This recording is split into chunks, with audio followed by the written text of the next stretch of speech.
So, hi everyone, this is your Sandeep Bhaiya and welcome back to my YouTube channel Set Time Bound Goal. इस video में अपन लोग unit and dimension के questions को देखने वाले हैं। छोटी सी वीडियो है, इसमें लेटेस्ट क्वेश्चंस ही देखेंगे। एक्चुअली ये बहुत छोटा सा टॉपिक है यूनिट एंड डायमेंशन, और इसको स्टार्ट करने से पहले मैं तुम्हें बताना चाहूँगा कि हर साल एएमयू बीटेक में एक क्वेश्चन यहाँ से फिक्स होता है, और अगर तुम इसको कायदे से, इस चैप्टर को कायदे से 3 घंटे दे दो, 3 से 4 घंटे दे दो कायदे से, तो ये 100% तुम्हारा हो जाएगा। क्योंकि या तो क्वेश्चन एरर से आएगा या क्वेश्चन डायमेंशन से आएगा, ठीक है। और ये बहुत इजी चैप्टर है, मैंने लगभग 2-3 घंटे में पढ़ा दिया है। तुम चाहो तो उस वीडियो को यूट्यूब पे फॉलो कर सकते हो, ठीक है। ज्यादा पढ़ना भी नहीं होता है, बहुत कम पढ़ना होता है। और बहुत लोगों के मन में डाउट रहता है कि सर बर्नियर कैलिपर्स, इसको ग्रेज वगैरह से क्वेश्चन आते हैं क्या? तो यार बहुत रेयरली आता है, ठीक है। ज्यादा बेसिक एरर से आ जाएगा या फिर इससे आ जाएगा, डायमेंशन से आ जाएगा। अब डायमेंशन एक मेथड है ना।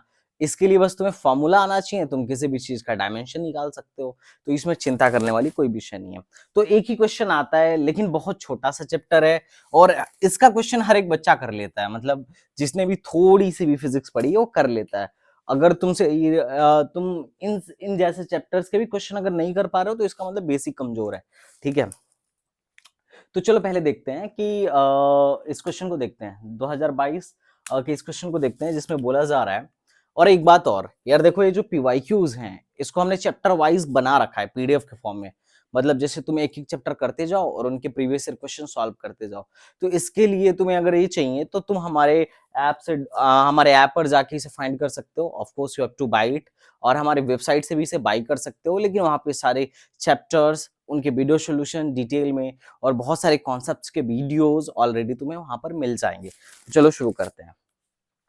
पहला सवाल है कि the error in the measurement, let me of it, हाँ, the error in the measurement of the radius of sphere is 2%, ठीक है। What will be the percentage error in estimation of volume of the surface, ठीक है। बोल रहा है कि error in the measurement of radius, मतलब डेल्टा आर बाई आर जो है दैट इज 2%। अब चूंकि परसेंटेज में ऑलरेडी बोल रहा है, तो delta r by r into 100 जो है इन्होंने दे रखा है 2%, ओके। कि रेडियस के मेजरमेंट में जो एरर आ रहा है 2% का आ रहा है, ठीक है। उसके बाद बोल रहा है कि what will be the percentage error in estimating of volume of sphere. इस अगर इस स्फीयर की, सपोज दैट ये स्फीयर था, इसका रेडियस स्मॉल आर था, इसका वॉल्यूम वी है, तो आर के मेजर में इतना परसेंट का एरर आ रहा है, तो वी के मेजरमेंट में कितने परसेंट का एरर आएगा। बहुत बेसिक सवाल है। वी इज इक्वल टू क्या होता है, बोलो बोलो, that by 4/3 pi r cube. अब अपने से बोल रहा है एरर फाइंड करना है। तो एक बेसिक सा फॉर्मूला सबने पढ़ा होगा कि delta v by v is equal to, ये तो कांस्टेंट है, इसमें तो कोई एरर आएगा नहीं, आर क्यूब में एरर आएगा, तो दैट इज वी पावर आगे आ जाता है 3 डेल्टा आर बाई आर होगा। अब चूंकि परसेंटेज एरर चाहिए, क्या चाहिए अपने को, परसेंटेज एरर चाहिए, तो that is delta v by v into 100 is equal to 3 into delta r by r into 100। अब डेल्टा आर बाई आर का फॉर्मूला अपने को पता है, दैट इज 2%। अरे delta r by r into 100 का फॉर्मूला का वैल्यू अपने को पता है, दैट इज 2%।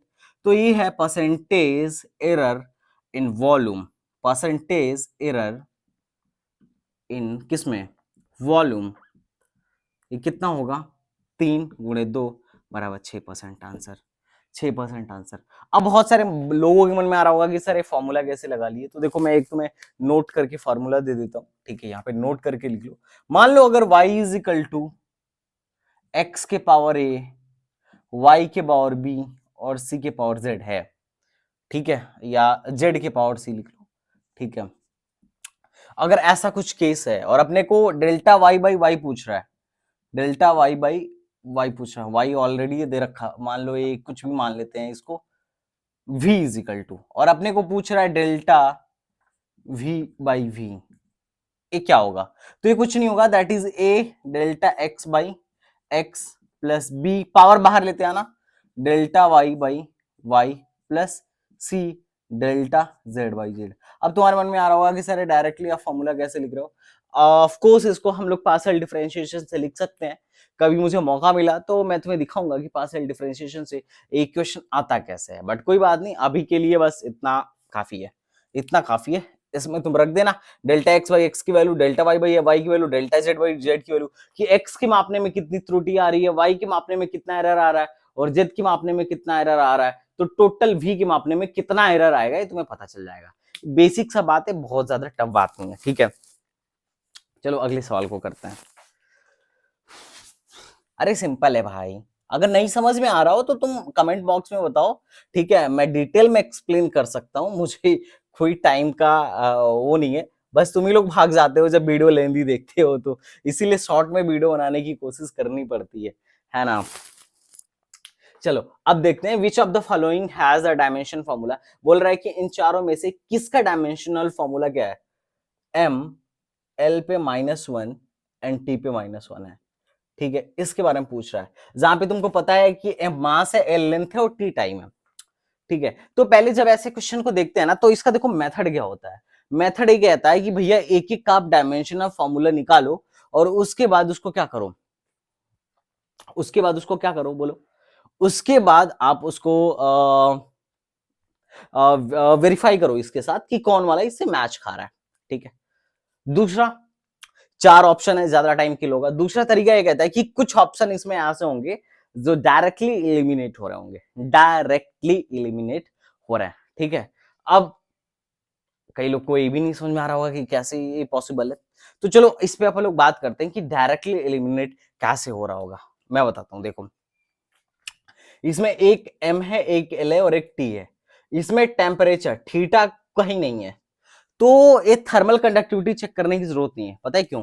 क्योंकि thermal conductivity is equal to होता है k इज इक्वल टू, जो थर्मल कंडक्टिविटी होता है ये होता है heat into d upon A into delta T. ये डेल्टा टी क्या है? टेम्परेचर डिफरेंस है, या इसको डेल्टा थीटा लिख लो, ये चलो डेल्टा टी ही रहने देते हैं। ये क्या है? टेम्परेचर डिफरेंस है, और इसका जो डायमेंशन होता है दैट इज थीटा होता है। अब थीटा ऊपर, अब हीट जो है एक प्रकार की एनर्जी है, तो इसका मतलब इसके फॉर्मूले में थीटा आने वाला है ना, या क्यू आने वाला है, जबकि हमारे डायमेंशनल फॉर्मूले में है नहीं, तो ये तो ऑप्शन अपने को पहले ही कट करके हटा देना चाहिए, ठीक है, पहले ही कट करके हटा देना चाहिए। उसके बाद से पहला ऑप्शन देखते हैं, पहले ऑप्शन को चेक करते हैं, सरफेस टेंशन क्या होता है। सरफेस टेंशन का फॉर्मूला क्या होता है? देखो अगर तुम्हें फार्मूला याद है डायमेंशन लिखने में कोई दिक्कत नहीं है। सरफेस टेंशन का फार्मूला क्या होता है? कुछ नहीं होता है sir, surface tension is equal to होता है F/L, और F का फॉर्मूला सबको मैंने रटवा दिया था, ML T पे -2 अपॉन L। L को मार देगा, बचेगा क्या?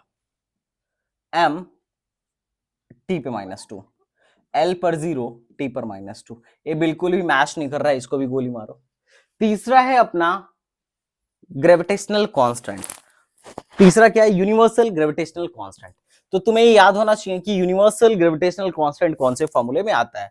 तो ये फॉर्मूला है, बहुत सारे फॉर्मूलाज हैं जिनमें ये आता है, बट ठीक है अपन लोग देख लेते हैं कि F इज इक्वल टू जो होता है दैट इज, सबको जो याद होगा, G m1 m2 by r square. We have to find the dimension of Z, तो सबको उधर कर दो, F into r square upon m1 m2 is G की वैल्यू होगी।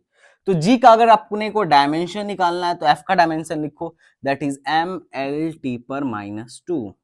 R का डायमेंशन लिखो, R का डायमेंशन हो जाएगा, R लेंथ ही तो है, L स्क्वायर अपॉन नीचे M का डायमेंशन क्या होगा? M, और दोनों मिलकर हो जाएंगे M स्क्वायर, खत्म। अब देखो AM ऊपर जाएगा तो ये बचेगा M पे -1 L cube T to the power -2, जो कि पॉसिबल ही नहीं है। तो इसका मतलब 100% ये है, 100% ही है। देखो G वाला भी ऑप्शन गलत ही है, तो 100% है कि कोफिशिएंट ऑफ विस्कोसिटी ही होगा। लेकिन मान लेते हैं कि चलो तुम क्यूरियस हो, जानना चाहते हो कि कैसे आ रहा है, तो चलो पहले ही तुम अपने मन में एक फॉर्मूला तुम्हें सोचना होगा कि कोफिशिएंट ऑफ विस्कोसिटी कौन से फॉर्मूले में आता है।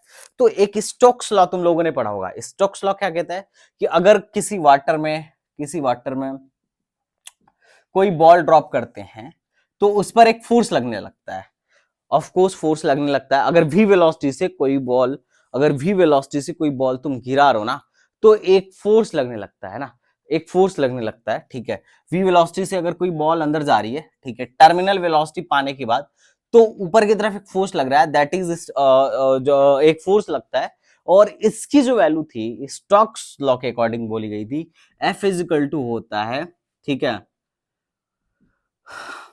6 pi eta r v, 6 pi eta r v. अभी यहां से जो ईटा आ रहा है ना, eta eta, that is what, that is coefficient of viscosity. तो कोफिशिएंट ऑफ विस्कोसिटी का फॉर्मूला हो गया F upon 6 pi r v. अब देखो यार एक चीज, अगर मुझे ईटा का डायमेंशन चाहिए, ठीक है, तो ये होता है एम एल टी पर -2 अपॉन 6 पाई का कोई डायमेंशन नहीं होगा, दैट इज अ नंबर, ठीक है। आर की वैल्यू एल और वी की वैल्यू क्या होगी, L T to the power -1। V की वैल्यू क्या होगी, of course L T to the power -1।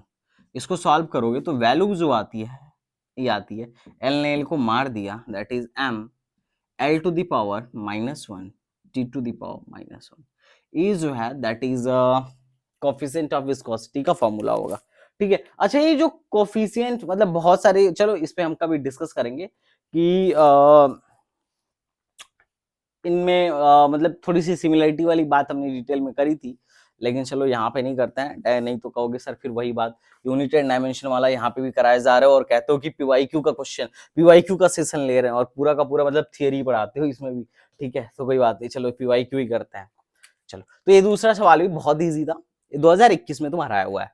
अब ये क्वेश्चन देखो ध्यान से, that has been asked in 2020। इस क्वेश्चन को करने के लिए ज्यादा टेंशन लेने की जरूरत नहीं है। जैसे कि हमने फंडामेंटल जो यूनिट माना था, मास, ठीक है, लेंथ, टाइम, इन सारी चीजों को हमने अपना फंडामेंटल माना था, और पूरे के पूरे डायमेंशन में हर एक चीज को, हर एक भौतिक राशि को, हर एक फिजिकल क्वांटिटी को हम लोग इन्हीं के टर्म्स में लिखते हैं। हर एक फिजिकल क्वांटिटी का डायमेंशन इन्हीं के टर्म्स में लिखा जाता है। लेकिन ये बोल रहा है कि नहीं नहीं नहीं, जैसे हमको फोर्स लिखना होता है तो हम मास, लेंथ और टाइम के टर्म में लिखते हैं, एम एल टी पे -2। लेकिन ये बोल रहा है कि नहीं, आप फोर्स को फंडामेंटल मानो, ठीक है, लेंथ को फंडामेंटल मानो और टाइम को फंडामेंटल मानो, उसके बाद आप मुझे बताओ कि मास को क्या लिखोगे। कोई बात नहीं,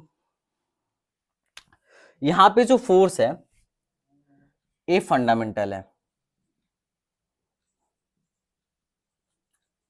लेंथ फंडामेंटल है और टाइम फंडामेंटल है, तो बताओ मास को क्या लिखोगे। अरे कुछ नहीं यार सर जी, F बराबर होता है m इंटू ए, m बराबर जो होगा F बाई ए होगा। F अपना खुद ही फंडामेंटल है, अपान a क्या होता है, a होता है L T to the power -1। ये दोनों ऑलरेडी फंडामेंटल है, सॉल्व कर लो। ये कहोगे कौन सा सवाल था महाराज, m l पर -1 t पर +1। आंसर कौन सा आंसर मैच कर रहा है, F l पर -1 t है, व्हाट इज दिस, t पर +1, कोई ऑप्शन ही नहीं मैच किया क्या, -2 कहां से आ गया जी, कुछ गड़बड़ तो नहीं कर दी है। अरे सॉरी सॉरी सॉरी, अरे -2 होगा ना जी, तुम ही सोचो ना। एक्सेलरेशन क्या होता है, एक्सेलरेशन क्या होता है, मीटर पर सेकंड स्क्वायर, तो ये मीटर पर सेकंड स्क्वायर, तो ये हो जाएगा तो 2 हो जाएगा। अब ठीक है, एम एल पर -1 टी पर -2, टी पर 2, कौन सा अभी भी नहीं किया क्या, हाँ टी पर -2 नहीं बच रहा है, एफ बाई एल, एल पर -1 टी पर +2 होगा, जो भी है देख लो, ठीक है। अरे कुछ नहीं, अपन लोगों ने बराबर एम में लिखा, अरे फोर्स इज इक्वल टू होता है मास इनटू एक्सेलरेशन, अपने को मास चाहिए तो मास इज इक्वल टू हो जाएगा force by A, force fundamental है, एक्सेलरेशन क्या होगा एल टी पर -2। अब जैसे ऊपर ले जाओगे तो एफ एल पर -1 दैट विल बी टी पर +2, ठीक है। ऑप्शन में कोई गड़बड़ी होगी हुई लिखने में, बट ठीक है, this is the right answer. तो मेरे हिसाब से मुझे नहीं लग रहा है कि 3 क्वेश्चन में तुम्हें कोई डाउट होगा।